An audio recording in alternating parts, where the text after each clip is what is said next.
இப்போ நம்ம பார்க்க போகிறது என்ன அப்படின்னா, திருக்குறளில் எந்தெந்த நூல்கள் வந்து சொல்லியிருக்காங்க, இல்லை எப்படியெல்லாம் மேற்கோள் காட்டி சொல்லியிருக்காங்க, இல்லை திருக்குறளில் என்ன சொல்லப்பட்டிருக்கு அப்படிங்கிற விஷயத்தை பற்றி பார்க்க போகிறோம்.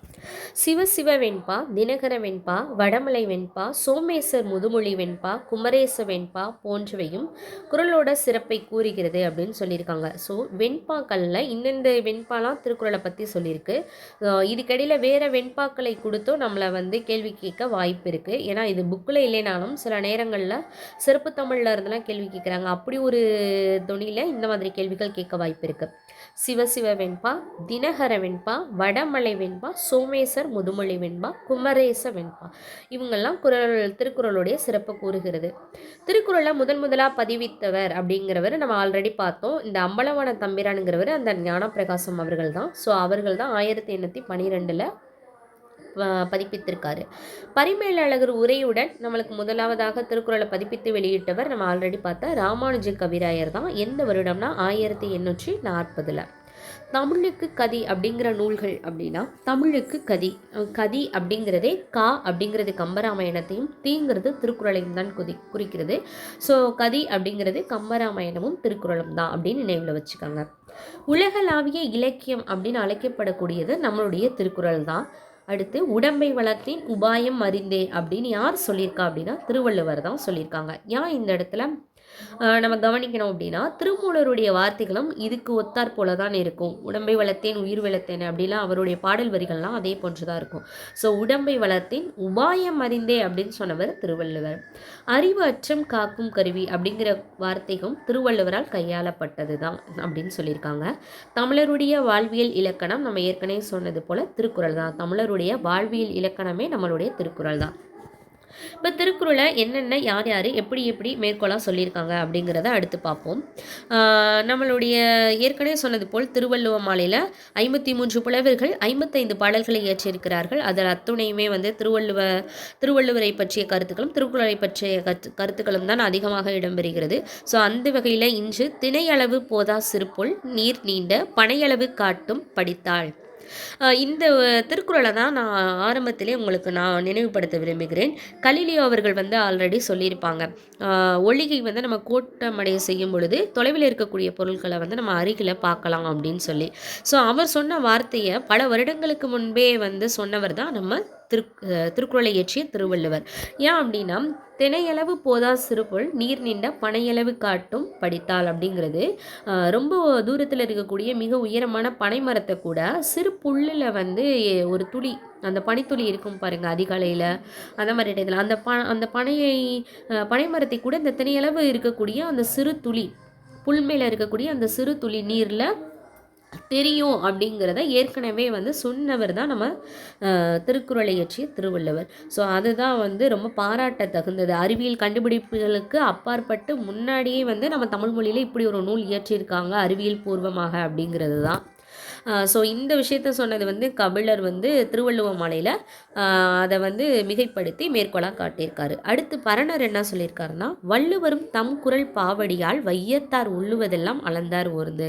வள்ளுவர் வந்து அவருடைய குரல், அவருடைய அந்த பாவால் உலகத்தில் இருக்கிறவங்க எல்லாம் என்ன செய்வாங்களோ எதெல்லாம் செய்வாங்களோ அது எல்லாமே அளந்து அவர் ஓர்ந்து அதில் எழுதியிருக்காருப்பா அப்படின்னு சொல்லி பரணர் வந்து பாராட்டியிருக்காரு. ஸோ அடுத்ததாக உள்ளுதோறும் உள்ளம் உருக்குமே வள்ளுவர் வாய்மொழி மாண்பு அப்படின்னு மாங்குடி மருதனார் அவர்கள் பாடியிருக்காங்க. நம்மளுக்கு தெரியும் மாங்குடி மருதனார் வந்து ஒரு திரை இசை பாடகர். நிறையா வந்து வேளாண்மை சம்மந்தப்பட்ட பாடல்கள் அவருடைய இதில் இருக்கும். அந்த வகையில் இவரும் என்ன எழுதியிருக்காரு அப்படின்னா, உள்ளுதோறும் உள்ளம் உருக்குமே வள்ளுவர் வாய்மொழி மாண்பு அப்படின்னு ஒரு கோட்ஸ் கொடுத்துருக்காரு. திருக்குறளை நம்ம படிக்க அந்தளவுக்கு இருக்கும், அவருடைய வாய்மொழியை நம்ம பார்க்க படிக்க உருகும் அப்படின்னு சொல்லியிருக்காரு. தேனி கீரனார் அப்படிங்கிற கவிஞர் என்ன சொல்லியிருக்காருன்னா, பொய்ப்பால பொய்யே யோப்ப போயின பொய் அல்லாத மெய்ப்பால மெய்யாய் விளங்கினவே முப்பாலின் தெய்வ திருவள்ளுவர் செய் திருக்குறளால் வையத்து வாழ்வார் மனத்து அப்படின்னு பொய்ப்பாலே பொய்யே யாப்ப அப்படின்னு சொல்லிட்டு அவர் சொல்லியிருக்காரு. ஸோ இதில் வந்து நம்ம ஞாபகம் வச்சுக்கணும் அப்படின்னா, பொய் வந்து ரிப்பீட்டடாக அந்த வேர்ட்ஸ் பொய் மெய் அப்படிங்கிற வேர்ட்ஸ் வந்து இதில் ரிப்பீட் பண்ணி அவர் எழுதியிருக்காரு. ஸோ தேனீக்குடி கீரனார் அப்படின்னு தேனியை சேர்ந்தவர் அப்படின்னா வச்சுக்கோங்க. தேனீக்குடி அப்படிங்கிற ஊரை சேர்ந்தவர் அவர். ஸோ இது ரிலேட்டடாக ஒரு நினைவுக்கு வச்சுக்கோங்க. அடுத்து கடுகை துளைத்து ஏழு கடலை புகட்டி குறுகத்தரித்த குரல். இது யாரோடதுன்னா இடைக்காடர். நம்ம ஆல்ரெடி சொல்லியிருக்கோம். அணுவை துளைத்து ஏழு கடலை புகட்டி அப்படின்னு எழுதியிருந்தா அது ஔவையார். இங்கே கடுகை அப்படின்னு சொன்னது வந்து இடைக்காடர். கடுகு இடை, கடு இடை அப்படிங்கிற அந்த டகர வரிசையின் அமைப்பில் இருக்குது. ஸோ அணுவை துளைத்து அப்படிங்கிறதுமே வந்து நம்மளுக்கு தெரிந்தது தான், பரிட்சயமானது, ஔவையார் எழுதியது. அடுத்து ஒன்றே பொருளினின் வேரென்பர் வேரெனின் அஞ்சென்பர் ஆறு சமயத்தார் நன்றன எப்பாளவரும் இயைபவே வள்ளுவனார் முப்பால் மொழிந்த மொழி அப்படின்னு கல்லாடர் எழுதியிருக்காரு. ஒன்று இதுதான் பொருள் அப்படின்னு நம்ம சொன்னோம் அப்படின்னா, இல்லை இது வேற அப்படின்னு சொல்லுவாங்களா, வேற அப்படின்னு சொன்னால் இல்லை அதுவும் இல்லை அப்படின்னு சொல்லுவாங்களா. அடுத்தது ஆறு சமயத்தார். ஆனால் நன்றென எப்பாளவரும் இயைபவே எல்லாருக்குமே புரிகிற மாதிரி எல்லாருக்கும் தெரிகிற மாதிரி ஒரு மொழிந்த மொழி தான் இந்த முப்பால் அப்படின்னு சொல்லி வள்ளுவனை கல்லாடர் அவர்கள் வந்து எந்த ஒரு கல்லான தப்பான மனசோ எண்ணங்களும் இல்லாமல் நல்லா பாராட்டி எழுதியிருக்காரு கல்லாடர் அப்படிங்கிறவர். என்று புலரா தியானர் நாட் செல்லகினும் நின்றளந்து தேன் பிழைற்றும் நிர்மயதாய்க குஞ்சாத இறையனார் அப்படின்னு இறையனார் எழுதியிருக்காரு.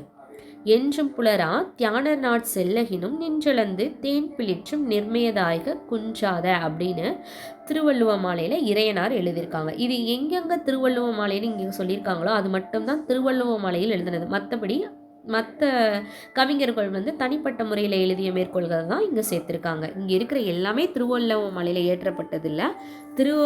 திருவள்ளுவ மாலை அப்படின்னு குறிப்பிடப்பட்டிருக்கிறது மட்டும்தான் திருவள்ளுவ மாலையில் இடம்பெற்றிருக்கக்கூடிய கவிஞர்களுடைய வார்த்தை.